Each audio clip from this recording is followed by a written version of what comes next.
Dear friends, welcome to biblical పరివర్తన. Welcome to daily devotions. దేవుని ప్రేమ ఇదిగో.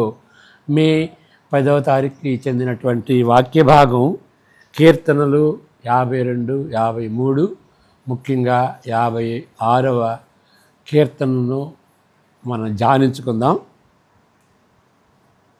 అంతకుముందు చిన్న ప్రార్థన.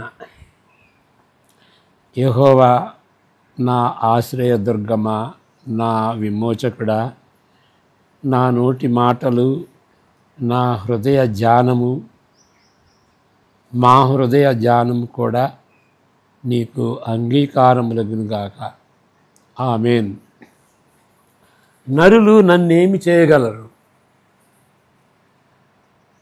అది రెండు విధాలుగా మనం వ్యక్తపరచుకోవచ్చు.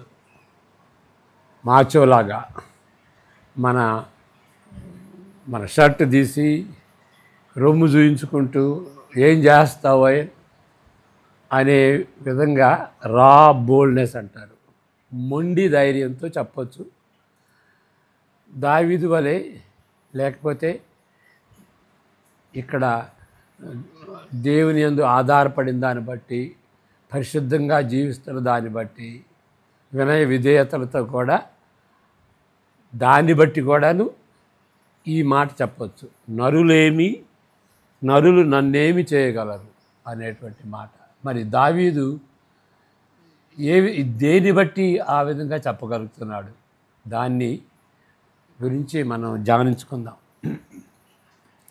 దేవుని యందు నమ్మిక ఉంచుతున్నాము అని, ఇన్ గాడ్ వి ట్రస్ట్ అని ఇంగ్లీష్లో అంటారు కదా, అని అమెరికా డాలర్ నాణ్యాలపై ఉంటుంది. నాణ్యాలే కాదు, నోట్స్ మీద కూడా, డాలర్ నోట్స్ మీద కూడా ఆ మాట ఉంటుంది. అయితే ఏ దేవుని యందు అని ప్రశ్నించటం ఆధునిక కాలంలో అనేక దేవుళ్ళను మొక్కుకునే యుగంలో ఆ విధంగా అడగటం పిచ్చి ప్రశ్న కాదు. బైబిలు దేవుడని కొంతమంది ఖచ్చితంగా స్పందించినప్పటికీ ఆ నమ్మిక ఏ విధంగా ఉంటుంది?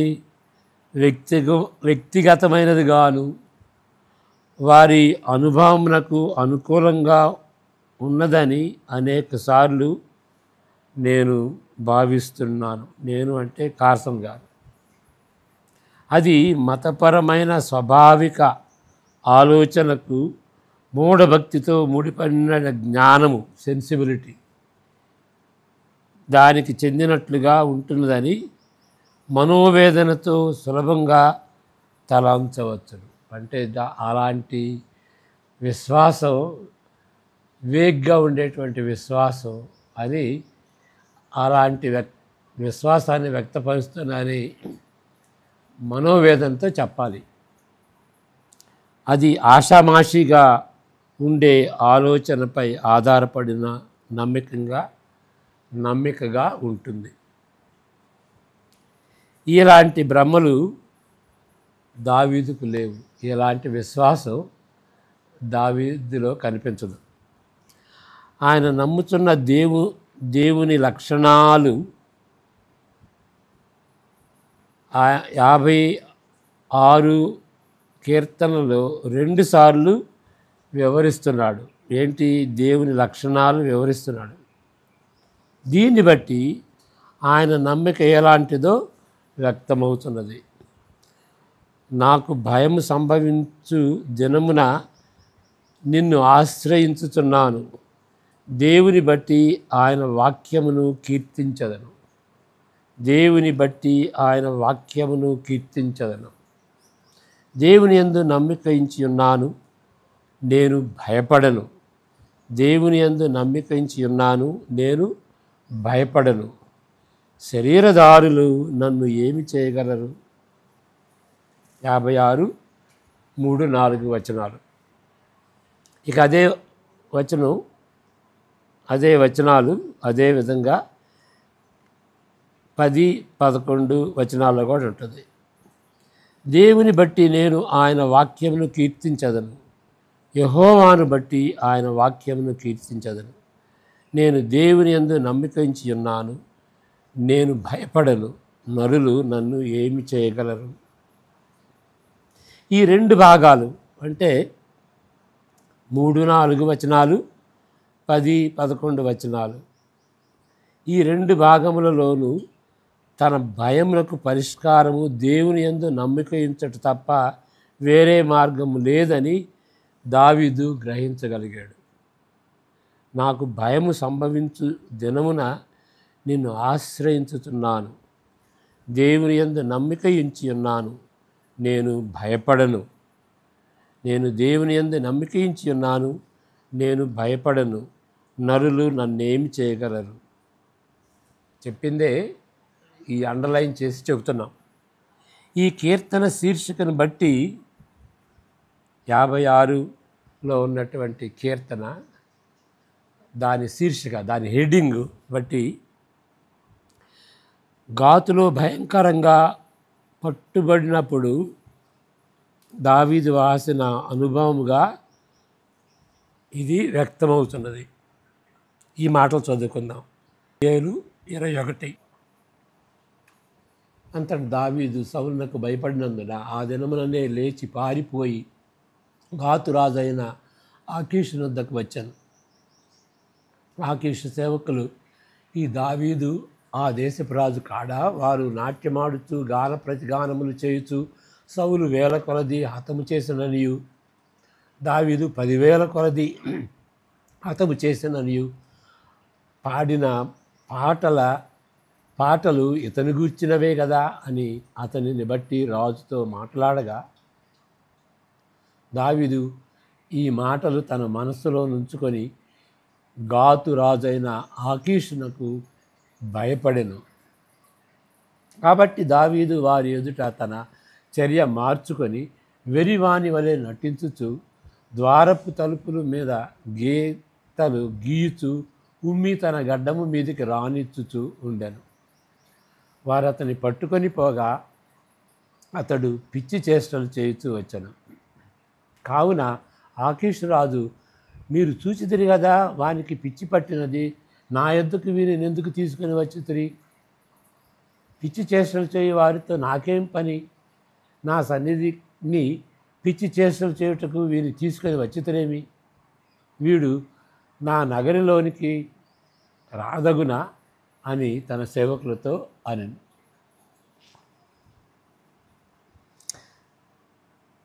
ఇలా ఈ శీర్షికను బట్టి ఈ విధమైనటువంటి అనుభవంలో వెళ్ళినటువంటి వ్యక్తి దావీదు రాజు అని మనం గ్రహించాలి.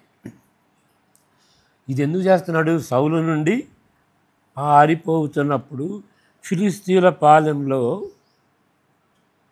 దాగియున్న సమయమందు మరణపు ఒడిలో పడుటకు బహు సన్నిహితంగా ఉన్నాడు.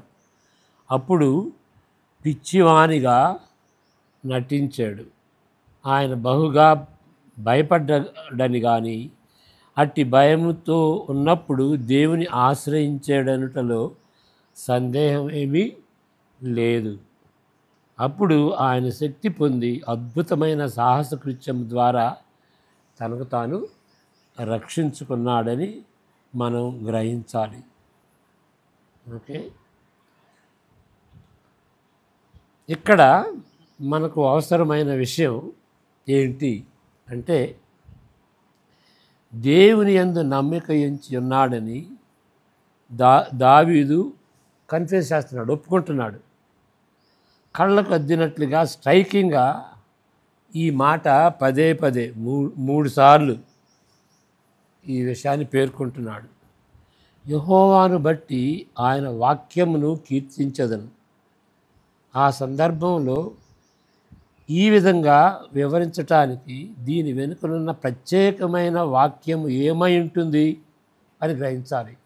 ఎందుకంటే ఆయన అంటుంది ఏంటంటే, ఆయన వాక్యమును కీర్తించదను అన్నాడు కదా, ఏ వాక్యాన్ని అని మనం అడుక్కోవాలి. దేవుని వలన దావీదు సంపూర్తిగా దేవుని నమ్మగలిగాడు. ఏ వాక్యాన్ని బట్టి నమ్మాడు? ఏ వాక్యాన్ని నమ్మాడు? ఆ వాక్యాన్ని కీర్తించటానికి బహుశా రాజ్యమును దావీదుకు అప్పగించి తన వంశమును రాజ్యవంశముగా డైనాసిటీ స్థిరపరుస్తానని చెప్పిన దేవుని వాగ్దానమై ఉండవచ్చును. It is a good guess. 2 సమూయేలు 7:15లో దేవునికి మరి ఒక దేవాలయం కడతానని ఆయన ఆశించాడు కదా. ఆ సందర్భంలో దేవుడు ఏమంటాడంటే, నీవు వాలంటీర్ చేసి నాకు దేవాలయం కట్టేటువంటి, నాకు ఇల్లు కట్టేటువంటి, నీకు నేను కడతాను ఇల్లు అని అంటే కుటుంబం. నీ కుటుంబాన్ని ఆశీర్వదిస్తాను. నీ కుటుంబం, నీ వంశంలో ఉన్నటువంటి వాళ్ళు రాజుగా ఉంటారు, నిత్యంగా ఉంటారు అని దేవుడు అక్కడ వాగ్దానం చేశాడు. ఆ మాటలు చదువుకుందాం. 2 సమూయేలు 7:15.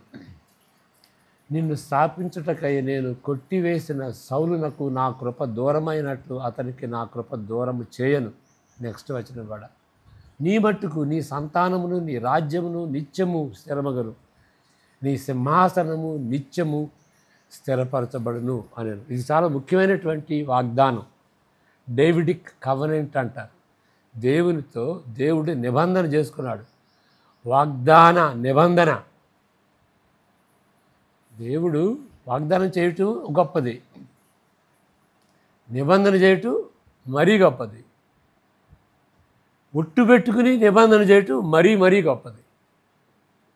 అది చేశాడన్నమాట. దావీదు ఏ కుటుంబంలో ఆయన వంశం ఏంటి?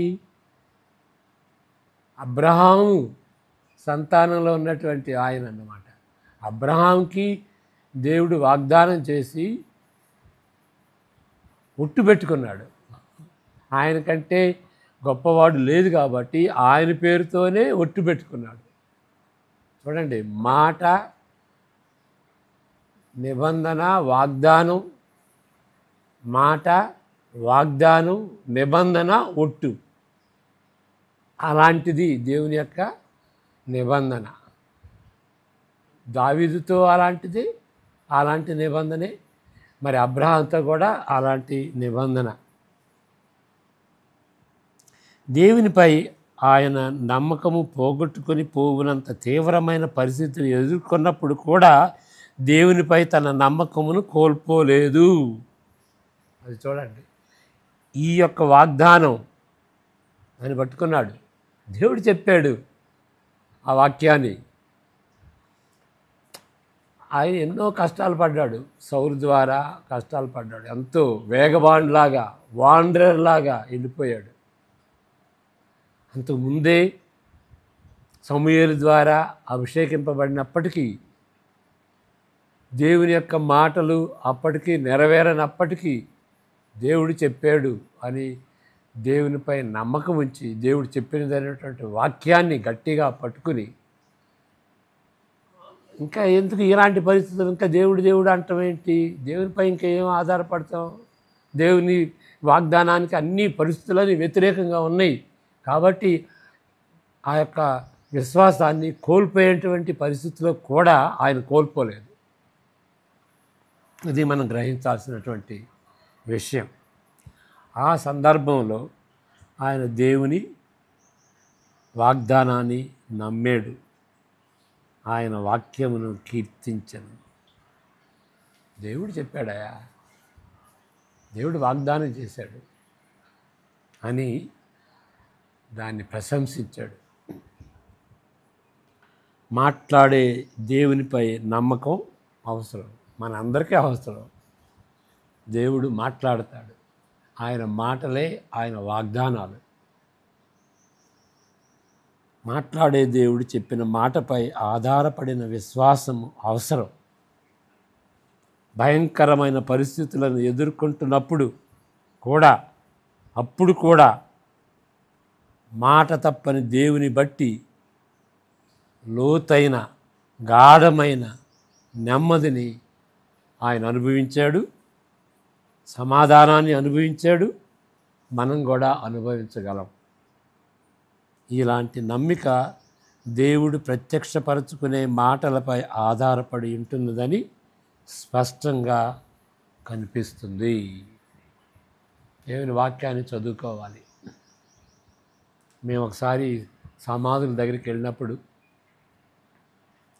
మా మామగారి సమాధి దగ్గరికి వెళ్ళినప్పుడు, అప్పుడు ఒక ఆవిడ భర్త చనిపోయాడు, అంతకుముందే చనిపోయాడు. ఆ సమాధిపై పడి గగ్గోలున ఏడుస్తూ ఉన్నది. ఆదరించేటువంటి వాళ్ళు ఎవరు లేరు. మేము ఆవిడ దగ్గరికి వెళ్ళాం. అప్పుడు దేవుని యొక్క మాటలు కొన్ని చెబితే ఆవిడ ఆదరించబడింది. దేవుని మాటలు ఏ పరిస్థితులైనా సరే ఆదరించేవిగా ఉంటుంది. ఇక్కడ అన్ని ఇబ్బందుల్లో వెళుతుంటే దావీదు మహారాజు దేవుని వాక్యాన్ని నమ్మి, దేవుని మాటలు నమ్మి ఆయన ఏమంటాడంటే, నరులేవి నన్నేమి చేయగలరు. అంటే దేవుని నమ్మినప్పుడు మనిషికి భయపడిన అవసరం లేదు.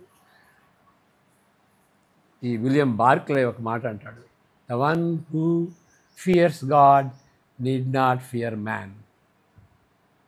అంటే మొండి ధైర్యం కాదు, దేవునిపై ఆధారపడుతున్నాం కాబట్టి, దేవుని దృష్టిలో మనం క్లియర్గా ఉన్నాం కాబట్టి, పరిశుద్ధంగా ఉన్నాం కాబట్టి, ఆయనకు చెందినటువంటి వ్యక్తులం కాబట్టి, ఆయన వాక్యాన్ని చదువుకునేటువంటి వాళ్ళం కాబట్టి, ఆయనకు ప్రీతికరంగా జీవిస్తున్న వాళ్ళం కాబట్టి, మనుషుల ఎడల దేవుని ఎడల వినయంగా ఉన్నటువంటి వాళ్ళు. వినయం ధైర్యం. అప్పుడు ఆ విధంగా ఉన్నటువంటి పరిస్థితుల్లో నరులేమి చేయగలరు అని చెప్పగలం. మన పరిస్థితులు కూడా అట్లా ఉండొచ్చు. ఎన్నో విధాలుగా మనల్ని భయపెట్టేటువంటి పరిస్థితులు ఎదుర్కొనవచ్చు. అప్పుడు ఈయన చెప్పినట్టుగా మనం కూడా చెప్పగలం.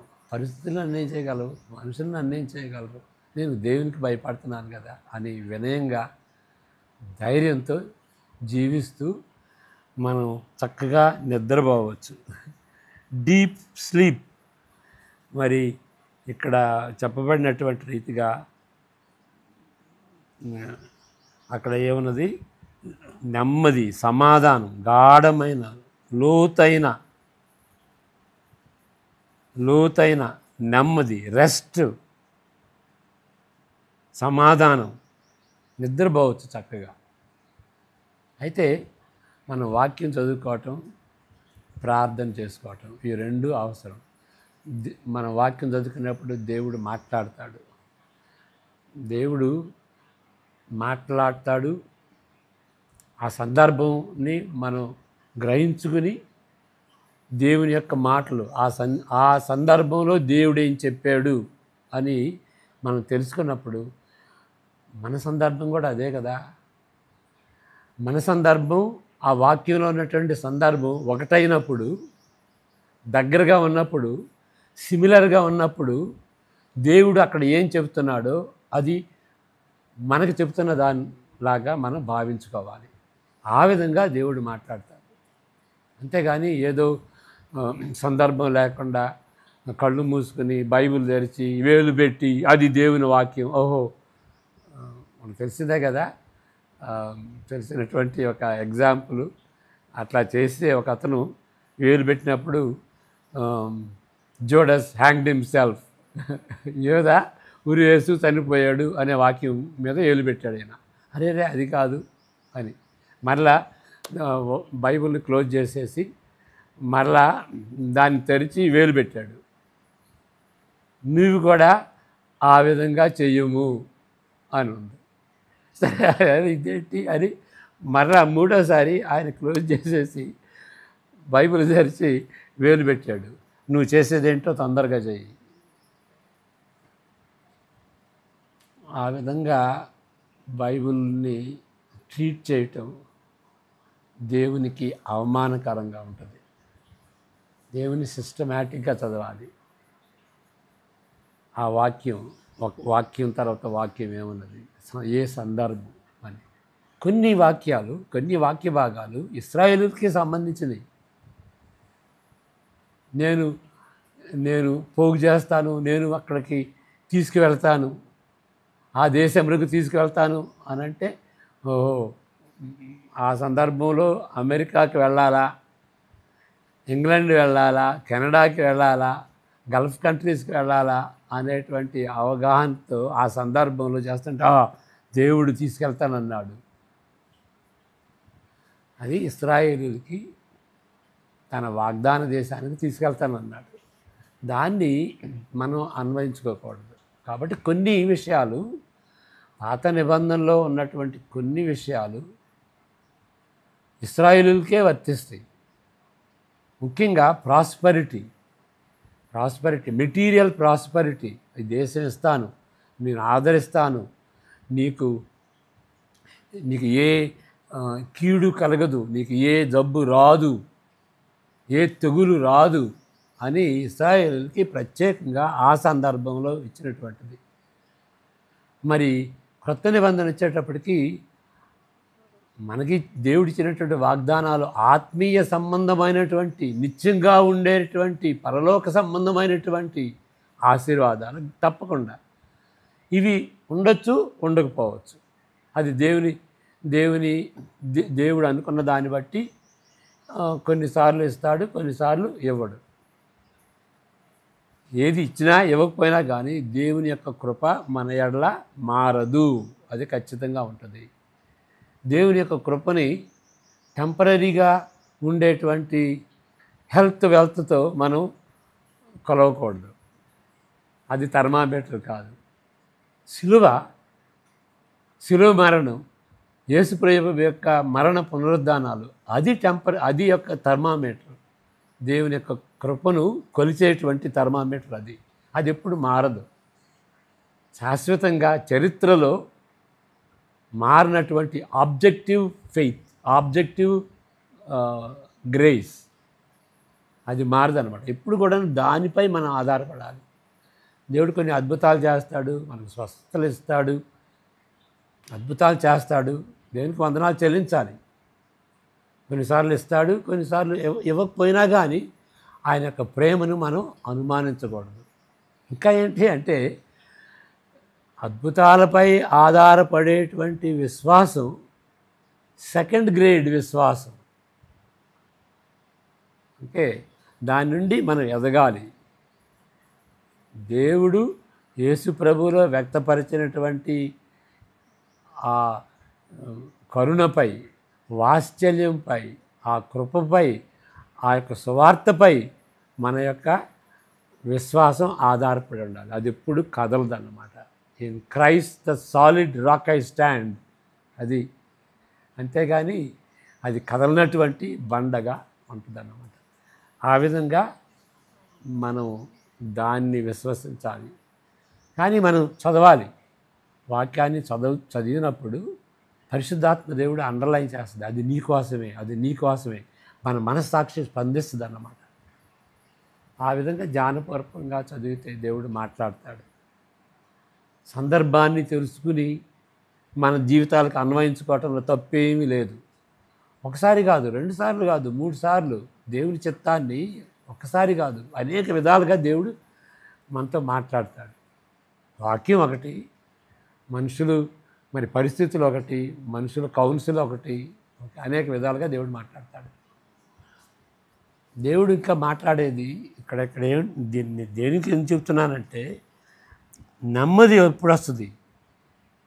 దేవుని యొక్క వాగ్దానం మన హృదయాలకి తాకినప్పుడు నెమ్మది వస్తుంది. ఆ విధంగా దేవుడు మాట్లాడాడు, దావీదుతో వాగ్దానం చేశాడు. ఆ విధంగా దేవుడు మనకు చేసినటువంటి వాగ్దానాలు ఏంటి? సందర్భాన్ని తెలుసుకుని మనకు చెందనటువంటి వాగ్దానాలని మనం పెట్టుకుని అది మన వాగ్దానం అని అనకూడదు. వెల్త్ వాగ్దానాలని అది మన వాగ్దానం అనకూడదు. హెల్త్ ఉండినా లేకపోయినా కానీ దేవుడిచ్చేటువంటి వాగ్దానం, ఆయన యొక్క కరుణతో ఇచ్చేటువంటి వాగ్దానం, దాని మీద ఆధారపడాలి.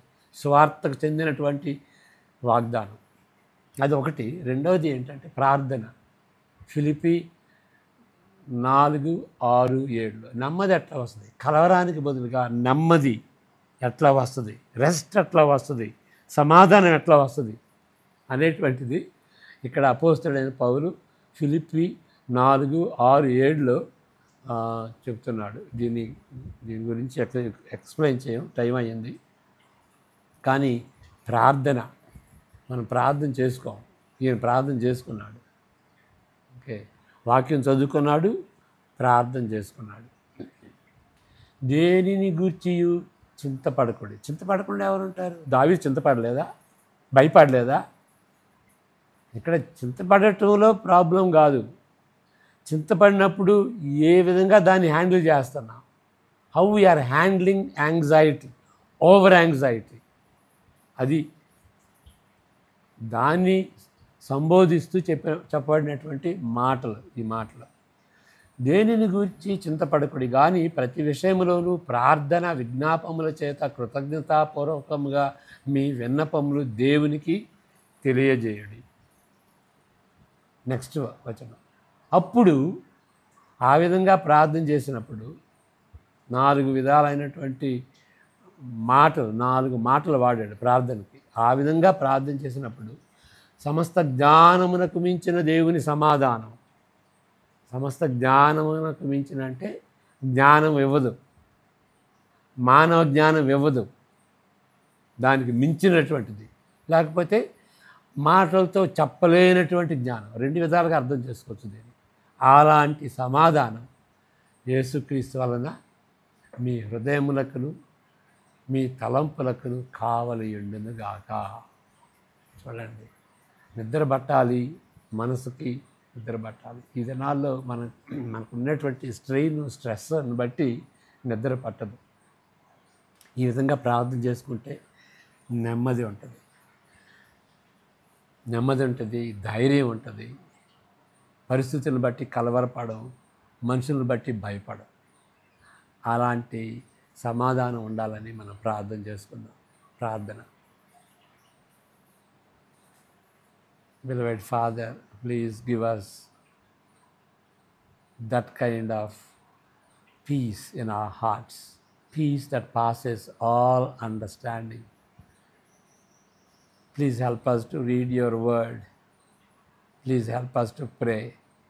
Lord, no one can graduate from these 2 avenues of spiritual help. So please help us, Lord. We ask this in Jesus' name. Amen. God bless you. See you tomorrow.